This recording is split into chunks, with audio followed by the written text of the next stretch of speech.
pour la campagne agricole humide 2017-2018 au Burkina Faso. Le lancement de cette campagne est intervenu ce 20 mai dans le centre Est. Développement des agropoles et utilisation des techniques de l'information et de la communication. C'est sous ce thème que la campagne agricole a été lancée. Les acteurs du monde agricole sont invités à associer les TIC dans leurs habitudes. Depuis quelques jours, la situation est tendue à Tenado dans la province du Sanguier. Dans cette localité, les populations et les groupes d'autodéfense à Kogluego s'affrontent. Le bilan est lourd à ce jour. On dénomme 5 morts et une dizaine de blessés. Dans un communiqué, le gouvernement condamne les incidents et appelle les populations à la retenue et au respect strict de la loi. Jusque-là, l'on n'a pas la situation réelle des dégâts causés par la forte pluie qui s'est abattue le 18 mai dernier sur la ville de Ouagadougou. Mais ça sera fait tout à l'heure. Le maire de la commune de Ouagadougou est l'invité de ce 20h. En plus du bilan des inondations, il nous dira les mesures prises par la commune pour faire face à ce genre de situation. Et dans ce journal, nous irons sur la route de Kongoussi-Djibo, dont le bitumage avait été lancé en août 2016. Les travaux avancent bien, mais à certains endroits, l'entreprise attributaire du marché est confrontée à des difficultés. À ce jour, seulement 13% des travaux sont exécutés pour un délai consommé de 41%. Mesdames, Messieurs, bonsoir. Merci de nous suivre. Tout d'abord, sachez que le président du Faso est arrivé ce samedi à Riyad, en en Arabie Saoudite. Roch-Marc Christian Kaboré entame dans ce pays une visite de 72 heures. Demain dimanche, il va participer au sommet arabe islamique américain sur la lutte contre le terrorisme et l'extrémisme. Les chefs d'État invités à ce sommet vont mener la réflexion sur les voies et moyens de diffuser les principes de tolérance et de coexistence entre les peuples. En marge des travaux, le chef de l'État burkinabé aura des rencontres bilatérales et multilatérales en vue de redynamiser les liens de coopération entre le Burkina Faso et les pays du monde arabe. Cela dit, c'est parti pour la campagne agricole humide 2017-2018 au Burkina Faso. Le lancement de cette campagne est intervenu ce 20 mai dans le centre-est, précisément à Bagré. Développement des agropoles et utilisation des techniques de l'information et de la communication. C'est sous ce thème que la campagne agricole a été lancée. Les acteurs du monde agricole sont donc invités à associer les TIC dans leurs habitudes. On fait le point avec Nyarkiteda. Au pied des Bagré-Paul, le ministre de l'Agriculture siffle la fin de la récréation et annonce le début de la campagne agricole humide 2017-2018. Il donne l'exemple et oriente les producteurs vers de nouveaux objectifs, produire en quantité et en qualité. Nous étions à 4 500 000 tonnes de production céréalière. Nous passons à 5,2 millions de production, ce qui est notre défi pour que nous puissions aller vers une certaine sécurité alimentaire. C'est une vision noble et un défi à relever à tout prix, s'accordent à dire les producteurs. Ils s'engagent alors à le faire, mais avec des conditions. C'est surtout les intrants, la bonne semence, la semence de qualité, les engrais et effectivement aussi du matériel agricole pour pouvoir quand même emblaver beaucoup de superficie. Pour sa part, le gouvernement a déjà pris les mesures. Les vieilles habitudes ont pris fin, insiste-t-il. Les intrants sont disponibles dans toutes les régions agricoles, rassure Jacob Ouedraogo. Depuis l'an passé, en 2016, quand on est venu pour prendre la direction du ministère de l'Agriculture, en mai, les intrants ont été distribués sur tout le territoire national. Donc, ce n'est plus une coutume chez nous. Le problème des intrants qui arrivent en retard est résolu. En tout cas, séance tenante, des échantillons ont été remis aux différentes régions agricoles. La vision affichée est claire, concrétiser l'autosuffisance alimentaire par la modernisation de l'agriculture. Et cette année, l'on met l'accent sur le développement des agropoles en utilisant les technologies de l'information et de la communication. Nous avons voulu quand même faire une application qui permette aux producteurs qui ont besoin d'un encadrement qui puissent l'avoir étant sur place. Il suffit seulement d'avoir un téléphone. C'est quelque chose qu'on n'a même pas besoin de quitter sa maison pour avoir toutes ces informations. Pour accéder à une vulgarisation, il faut composer le numéro 321. L'initiative est le fruit de partenariats entre le ministère en charge de l'agriculture, l'ONG Self-Help Africa et la société de téléphonie mobile Orange Burkina. Hier, à l'Assemblée nationale, la plénière était consacrée à 2 questions orales, dont une avec débat. Ces questions sont relatives à la non-implication des collectivités locales dans la réalisation des ouvrages et les remous incessants dans la fonction publique. Sur cette dernière question, le ministre concerné a rassuré la représentation nationale qu'un débat sera engagé d'ici à la fin de cette année pour repenser la fonction publique burkinabé. Plus de précisions avec Konsun Koulibaly et Vincent Kendrebego. Organiser des états généraux de la fonction publique pour en finir avec les résolutions sectaires qui poussent à des revendications tous azimuts. Le ministre de la fonction publique a été interpellé ce vendredi par les députés et selon Clément Sawadgo, il faut s'attendre à quelque chose d'ici la fin de l'année. En réponse à cette situation, le Premier ministre, chef du gouvernement, a annoncé que d'ici la fin de l'année, nous allons mener une réflexion en profondeur avec l'ensemble des partenaires sociaux sur la question du système sur lequel est assise la rémunération des agents publics de l'État. Alors une telle réflexion pourrait effectivement à terme déboucher sur un consensus large autour de la manière d'organiser cette rémunération pour qu'elle ne suscite plus des rivalités. Et par ailleurs, je dois dire que c'est quand même le peuple lui-même a droit aussi à la parole sur ces questions. Situation conflictuelle entre la maîtrise d'ouvrage déléguée et la maîtrise d'ouvrage communale. Le sujet a fait débat hier à l'hémicycle et selon les députés, la maîtrise d'ouvrage dite déléguée prend très souvent le dessus. Conséquence, les présidents des collectivités territoriales bénéficiaires ne sont pas impliqués dans le suivi et le contrôle des travaux et l'on se retrouve avec des chantiers abandonnés ou mal exécutés. Le gouvernement par le ministre de l'Industrie répond que les communes n'ont pas toujours les capacités nécessaires dans la maîtrise d'ouvrage. Mais tous sont d'accord, il faut renforcer les capacités des collectivités pour un meilleur transfert des compétences et pour des ouvrages à la satisfaction des bénéficiaires. Et puis l'Assemblée nationale a été la destination finale d'une marche organisée ce 20 mai par des enfants. Là-bas, ils ont transmis un message aux responsables de cette institution. Un message à travers lequel les enfants interpellent les élus nationaux sur la nécessité que le Burkina Faso respecte les lois relatives aux droits des enfants qu'il a ratifiées. Avant d'arriver à l'Assemblée nationale, les enfants ont battu le pavé à travers la ville de Ouagadougou. C'est de la Rayenne, Ismaël Diloma Sirima.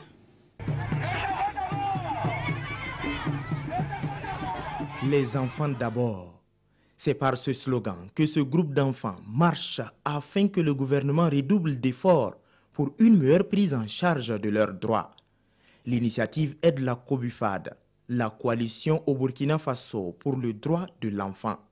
Certaines recommandations reviennent chaque année, alors qu'on sait qu'en ratifiant ces différentes conventions et traités, le gouvernement s'engage à respecter quand même les contenus pour que nos enfants puissent être dans les meilleures conditions de vie.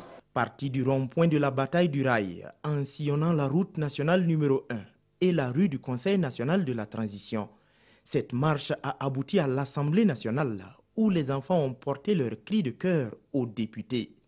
Après la lecture de leur message, une copie est remise à la vice-présidente de l'Assemblée nationale pour le porter à la connaissance des plus hautes autorités du pays. Nous joignons à eux pour lancer ces plaidoyers à l'endroit du gouvernement, mais surtout de se joindre à eux pour le suivi, afin que notre pays se mette vraiment à la page, comme on le dit, puisse assurer sa mission comme les autres nations, parce que notre pays a ratifié ces textes et il se doit de présenter des rapports qui répondent à la réalité. Cette marche vient pour interpeller les dirigeants sur la lenteur de la mise en œuvre d'un certain nombre de textes relatifs aux droits de l'enfant. Autre point de l'actualité, je vous le disais en titre, la situation est sous tension à Tsalgo dans la commune de Tenado. Depuis quelques jours, les populations et des Kokolwego de la localité s'affrontent. Le bilan est lourd, 5 morts et plusieurs blessés. Le ministre de la Sécurité s'est rendu sur les lieux aujourd'hui. Nos reporters sont à pied d'œuvre pour vous proposer donc l'élément au cours de cette édition. En attendant, le gouvernement a fait un communiqué que je porte à votre connaissance, un communiqué donc concernant cette situation.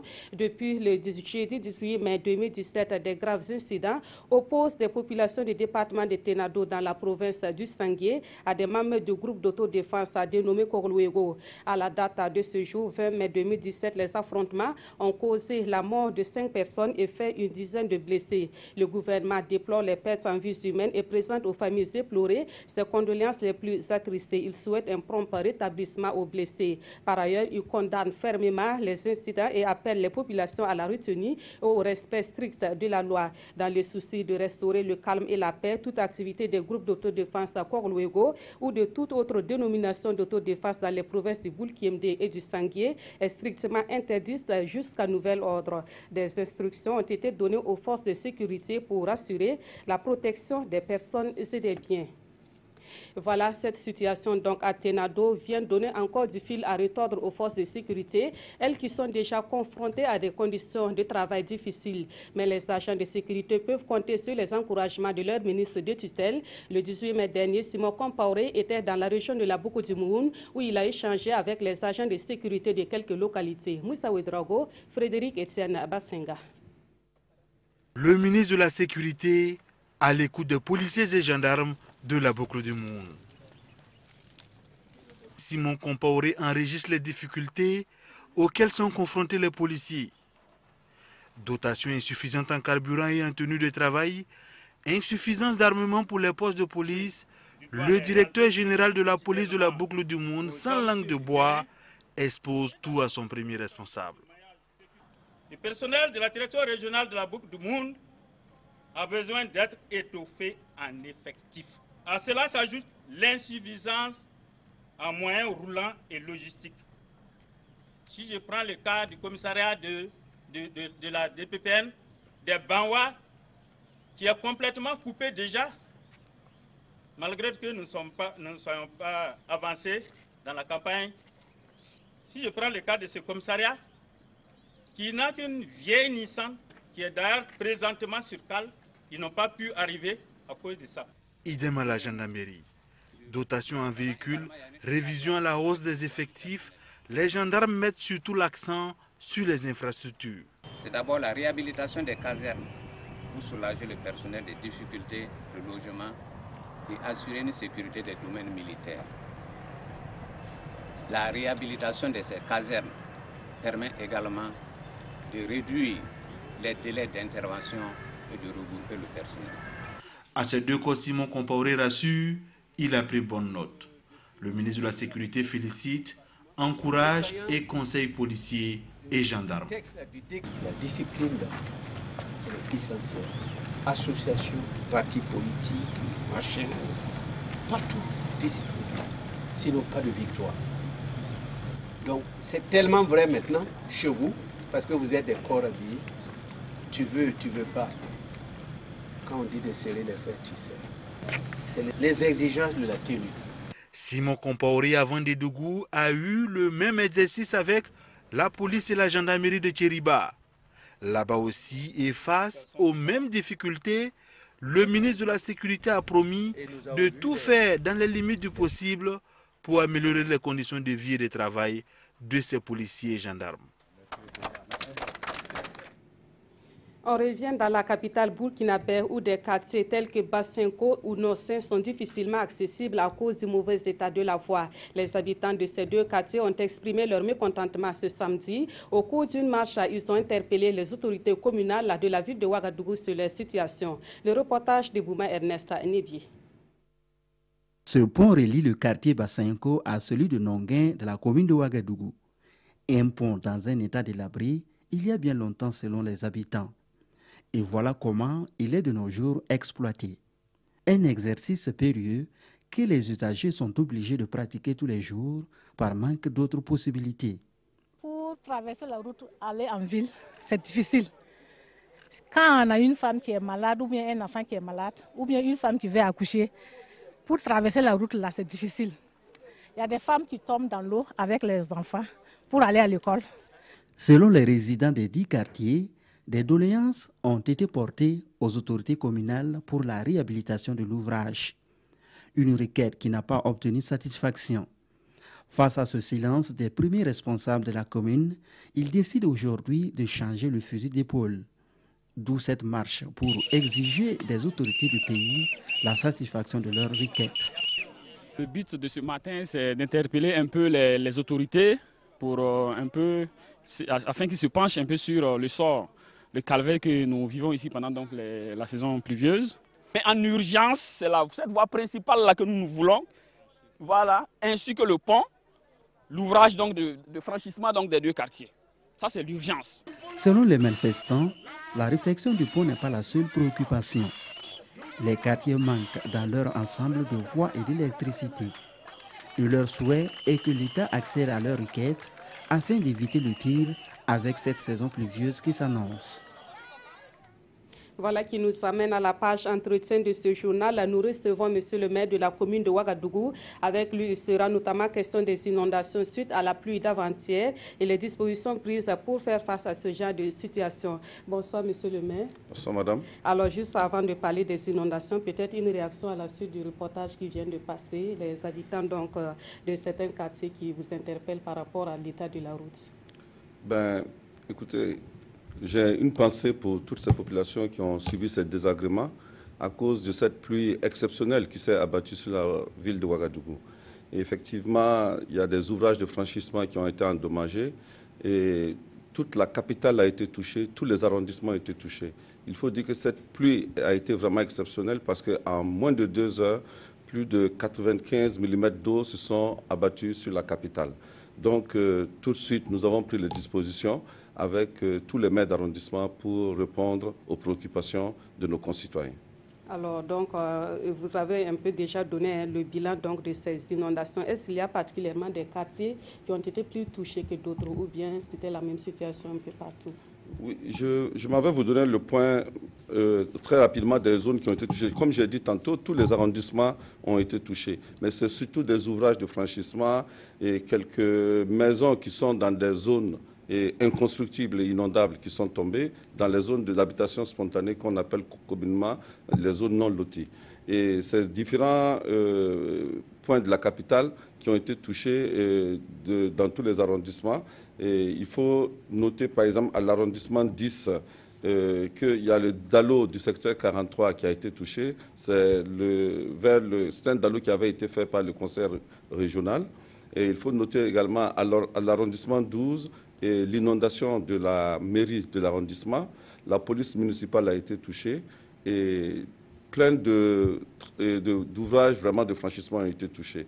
Donc c'est ce que nous déplorons aujourd'hui. Mais tout de suite, avec toute l'équipe municipale, nous avons mis une équipe en place qui est en train de faire le point pour pouvoir prendre les mesures qui sont adaptées. Et justement, quelles sont les dispositions donc, que vous comptez prendre pour faire face à ce genre de situation? Nous ne sommes qu'aux premières pluies et déjà les dégâts sont importants.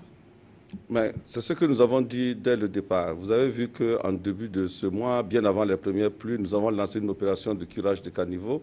Et aujourd'hui, samedi, nous sommes à la 6e étape de ce curage avec l'arrondissement 10. Nous avons commencé par l'arrondissement 2, 3, 4 et nous sommes à l'arrondissement 10 aujourd'hui. J'appelle vraiment tous les concitoyens à avoir une attitude responsable. C'est-à-dire que c'est tous ensemble que nous pouvons arriver à résorber ce type de problème. En jetant les ordures dans les caniveaux, nous arrivons à boucher ces caniveaux et à empêcher le passage des eaux. Donc, comme les eaux ne peuvent pas passer, ça remonte dans les concessions et ça crée des désagréments.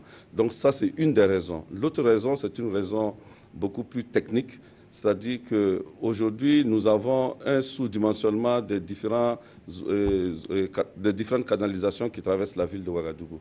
Donc, ces différentes canalisations qui traversent notre ville également vont tous se jeter dans le barrage numéro 3 que vous connaissez, qui, lui, aujourd'hui, est un barrage qui est complètement ensablé, dont il faudra faire un curage. Donc, ce curage, nous appelons vraiment à l'aide de l'État pour pouvoir arriver à le faire. Et cela est inscrit dans le programme du gouvernement, je le crois. Alors, monsieur le maire, on a quand même l'impression que vous êtes un peu dépassé par les événements. Est-ce que réellement vous avez les moyens nécessaires pour éviter les inondations?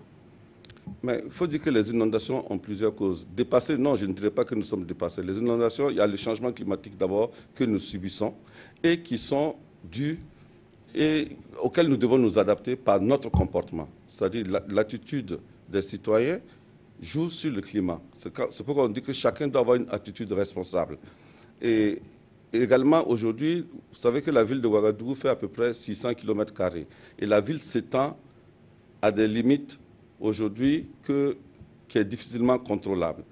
Également, il y a l'action des citoyens qui construisent dans les zones inconstructibles, les zones inondables. C'est-à-dire qu'il y a une zone de servitude à 100 mètres des principaux canaux de la ville. Ces zones-là sont inconstructibles. Et malheureusement, les citoyens, malgré l'intervention de l'État, malgré les communiqués qui sont faits, ils refusent de bouger de ces zones. Donc généralement, ce sont dans ces zones que nous connaissons le plus d'inondations. Alors, c'est la question que j'allais vous poser. Qu'en est-il justement de ces zones inondables? Vous venez de le dire, les populations qui refusent donc de quitter ces zones-là. Est-ce qu'il ne faudrait pas peut-être aller au-delà même de la sensibilisation? Vous n'avez pas envisagé peut-être d'autres moyens pour les faire partir? De concert avec le ministère de l'Urbanisme, justement, nous avons décidé de prendre nos responsabilités. Et je pense que dans les jours prochains, toutes ces zones-là vont connaître un déguerpissement. Parce qu'effectivement, tous les ans, c'est la même répétition. Et ce sont des zones qui sont déclarées inconstructibles. Ce sont des zones qui sont déclarées inondables, malheureusement. Et vous trouverez toujours des gens qui vont aller construire dans ces endroits-là. Voilà. D'accord. Pour terminer, peut-être un appel encore à l'endroit de la population. Mais l'appel que je lance à l'endroit de la population, c'est l'appel au civisme. Il faut que chacun assume ses responsabilités dans l'endroit où il vit. Il faut que les citoyens prennent à cœur leur environnement de vie et arrêtent de jeter les ordures dans les caniveaux. Et nous avons fait cet appel également, le lancement du curage des caniveaux. J'appelle tous les citoyens à curer devant leur porte. C'est bout à bout que nous arriverons à faire de Ouagadougou une belle capitale. Merci beaucoup, monsieur le maire. Je rappelle que nous recevions le maire de la commune de Ouagadougou qui est venu nous donner donc la situation sur les inondations suite à la pluie du 18 mai dernier et nous parler justement des mesures prises par la commune pour éviter ce genre de situation à l'avenir.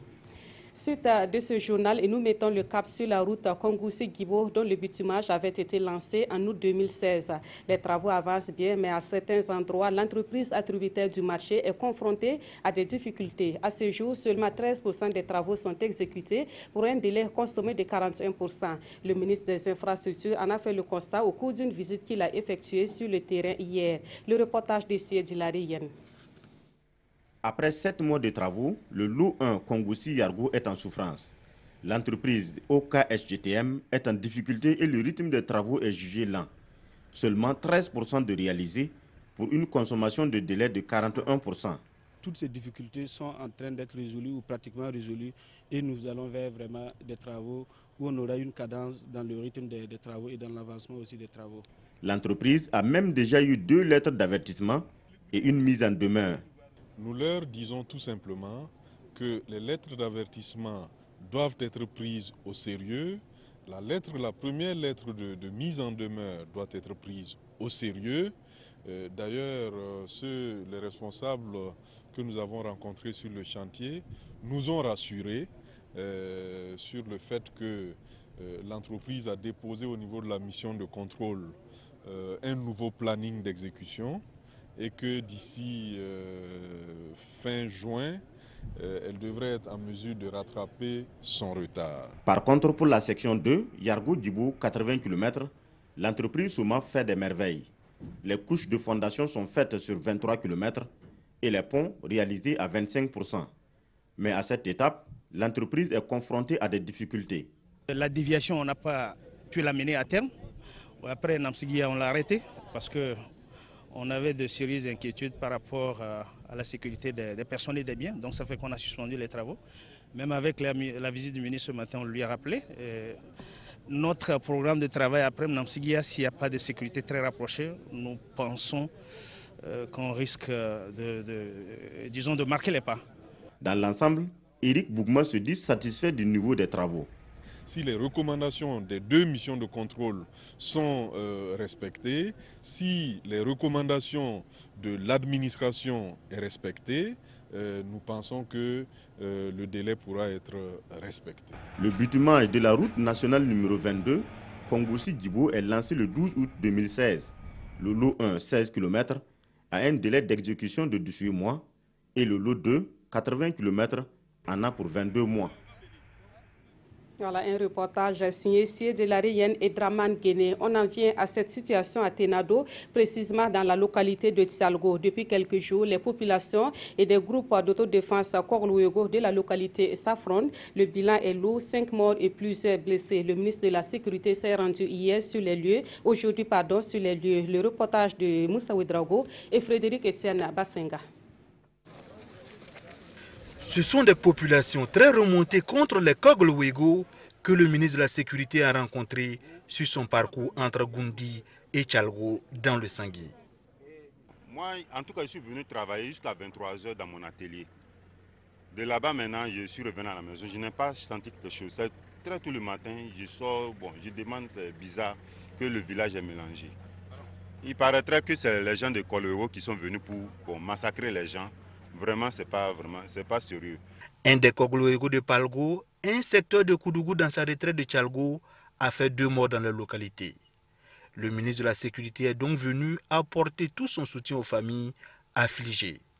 Il faut nous laisser maintenant. C'est à nous d'agir au nom de la République. Et vous allez voir ce qui va être fait. Parce que dans le mili-mélo, si vous voulez faire autre chose, vous allez tomber dans les mêmes erreurs que... Parti pour réclamer une amende non payée par un présumé délinquant à Tchalgo, localité située sur l'axe Koudougou-Dédougou, les Koglouego de Palgo se sont retrouvés confrontés à une farouche opposition des populations de cette localité.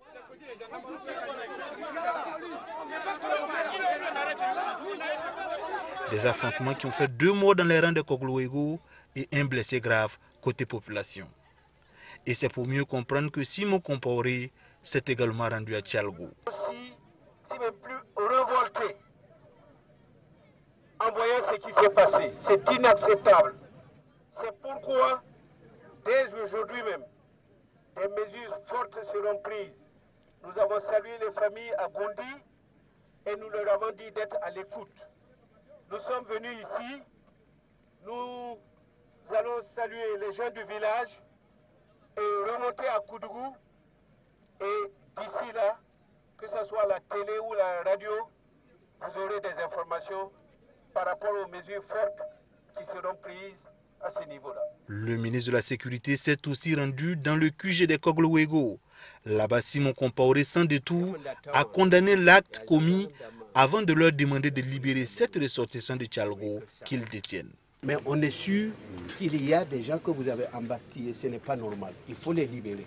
Et moi, je veux qu'on les libère avant que je ne bouge de Koudougou. Parce que je dois rendre compte au président de Faso, au Premier ministre. Et on doit faire un communiqué. Après avoir signifié au Koglouego qu'il ne pouvait se substituer aux forces de l'ordre, Simon Compaoré a promis faire toute la lumière sur cette affaire. Au total, cet incident a causé la mort de 5 personnes, 3 Koglouego et 2 au sein de la population. Quel est l'état de mise en œuvre du plan national de développement économique et social? Les acteurs chargés de la mise en œuvre du PNDES se sont réunis hier à Ouagadougou pour répondre à cette question. Cette rencontre a été organisée en prélude à la revue annuelle du PNDES prévue en juin prochain. Ils devront tracer les sillons de ce référentiel de développement pour la période 2017 à 2019. Jean-Yves Bayala et Vincent Tchendrebugo. Techniciens de l'administration publique, partenaires techniques et financiers, collectivités territoriales, l'ensemble des parties prenantes de la mise en œuvre du plan national de développement économique et social sont réunis. Objectif, faire le point de la mise en œuvre du PNDS après une première année d'exercice. Il s'agit d'une pré-revue qui devrait permettre de préparer la revue annuelle du PNDS qui a lieu en juin prochain. Déjà, le comité technique national ne manque pas de motifs de satisfaction pour cette première année du PNDS. Les acquis sont nombreux et ils concernent quasiment tous les axes du PNDS. Si vous prenez l'axe 1 qui concerne donc les questions de gouvernance, vous avez noté que le projet de constitution est en cours dans son processus d'adoption. Vous avez noté des avancées au niveau de la justice, notamment en matière d'indépendance de la justice. Pour ce qui est de l'axe 2 qui concerne les questions de capital humain, il y a eu des avancées, notamment en matière de santé. L'accès à la santé a été amélioré.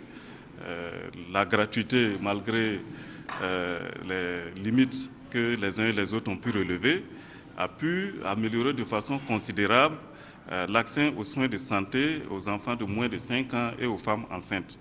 2016 a été difficile pour la mise en œuvre du PNDS, souligne le président du comité technique national. Problèmes sécuritaires, grogne sociale, autant de faits qui ont entravé l'élan de développement, selon le secrétaire général du Premier ministère. À cette réunion, les participants vont également tracer les perspectives du PNDS pour la période 2017-2019. Les experts de la Commission économique des Nations Unies pour l'Afrique de l'Ouest ont achevé leur concertation à Ouagadougou.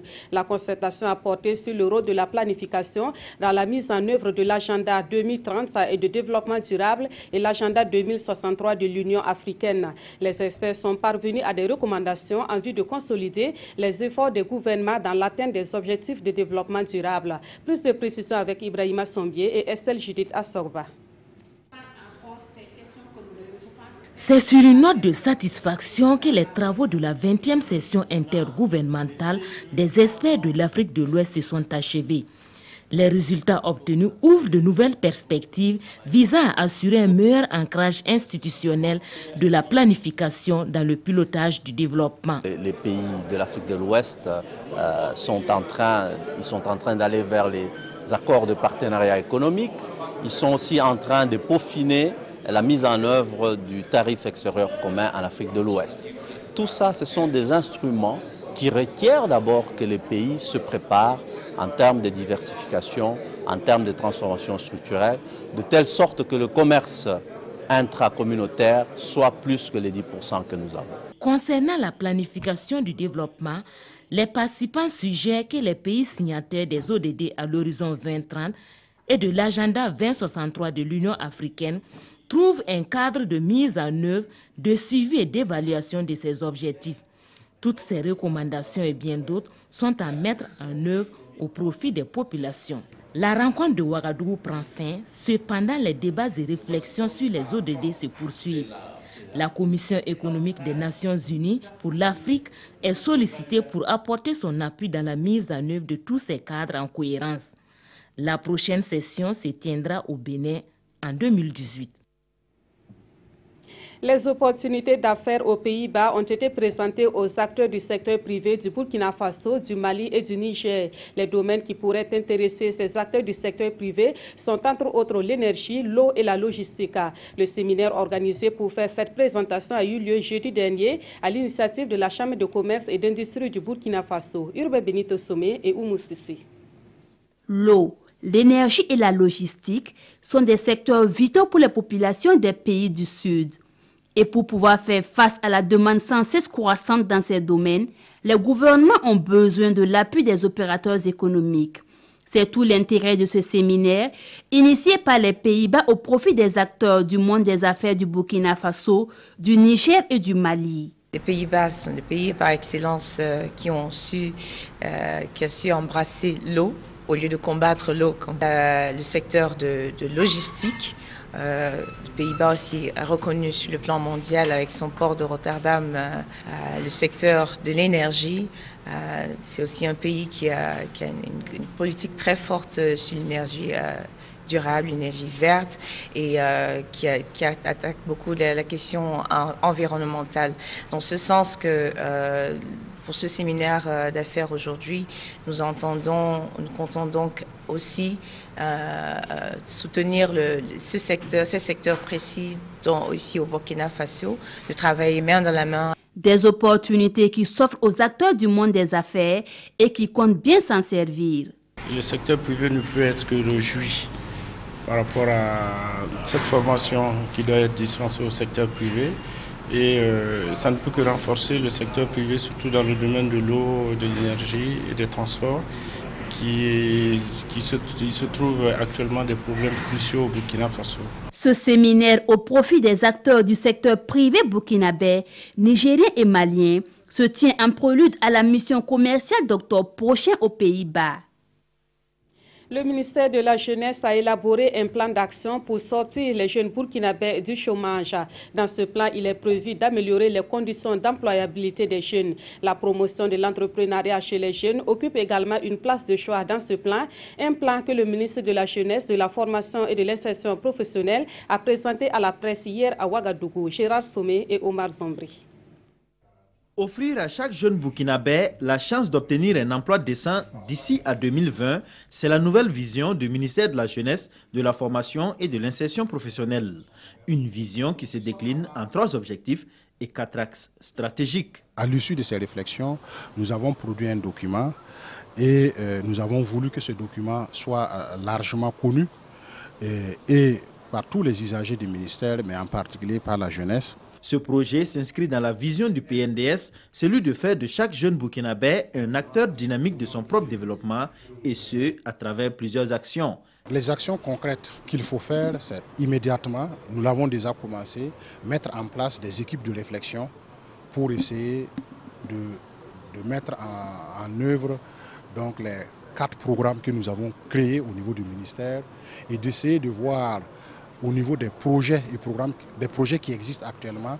Donc les actions immédiates, c'est également mettre en place donc, une commission de réflexion qui va réfléchir pour faire en sorte comment est-ce que nous allons avoir un fonds unique et quels sont les différents guichets qui permettent d'optimiser ou de rendre plus efficient et plus efficace les prestations de ce fonds unique-là qui verra le jour donc, à l'issue de l'ensemble de ces réflexions. L'opérationnalisation de toutes ces actions énumérées se fera dans les mois à venir. Parlons à présent des droits de l'homme en milieu carcéral et nous mettons le cap sur Kaya où a été lancé le projet d'appui juridique et judiciaire des détenus. C'est un projet qui a pour objectif de parvenir à une humanisation des prisons. Il est mis en œuvre par l'ONG Diakonia pour une période de 2 ans et 3 localités sont bénéficiaires de ce projet. Nongba Kouda et Yolande Lompo. Au sein des prisons, la plupart des détenus vivent dans des conditions difficiles, voire inhumaines, en attendant que la justice statue sur leur cas.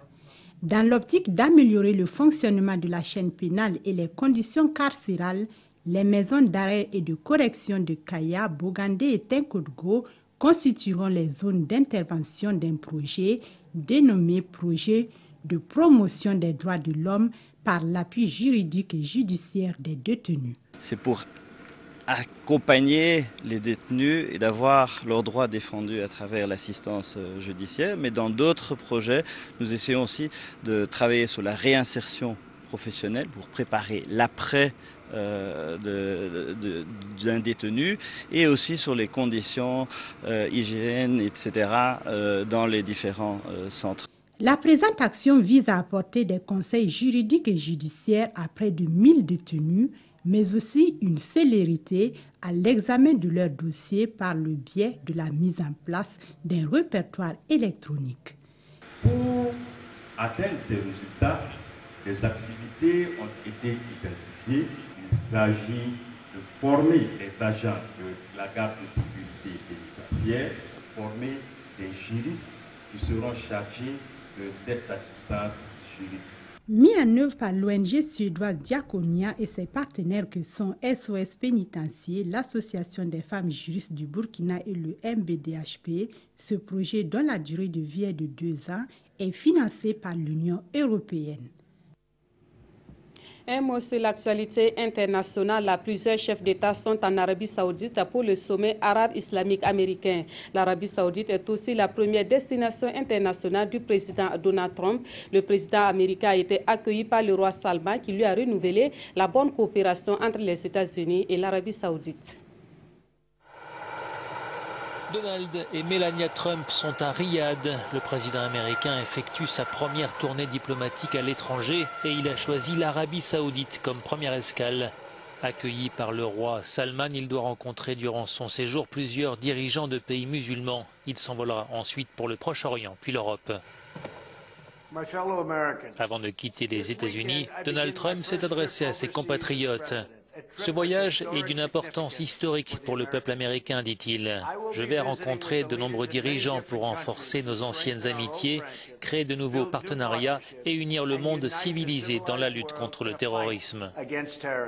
Là où ses prédécesseurs avaient choisi de se rendre en premier chez des voisins canadiens ou mexicains, Donald Trump a lui porté son choix sur la pétromonarchie du Golfe et il est accueilli à bras ouverts. Il y a un énorme élan, une énergie très positive qui ressort des médias saoudiens, explique cet analyste politique. Et c'est tout à fait compréhensible car c'est en effet une visite historique sans précédent. Le président américain doit prononcer ce dimanche un discours devant une cinquantaine de dirigeants de pays musulmans. Et c'est la fin de ce journal. Merci de l'avoir suivi. Passez une excellente soirée de samedi sur la RTV.